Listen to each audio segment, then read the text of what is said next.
Hey everyone, in this video, I'll show you how to close Safari on your Mac.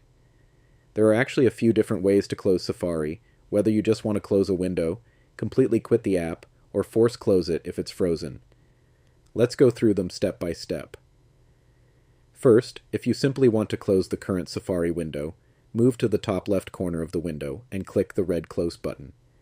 This will close that Safari window, but Safari itself may still continue running in the background.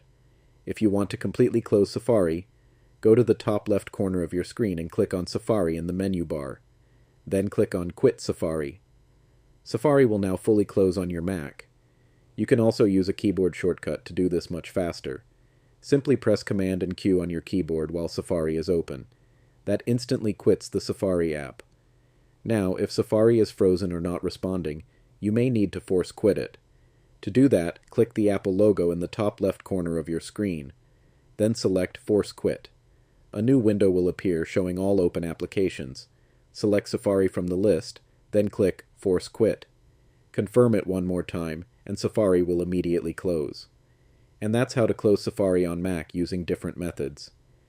If this video helped you out, don't forget to leave a like and subscribe for more Mac tutorials.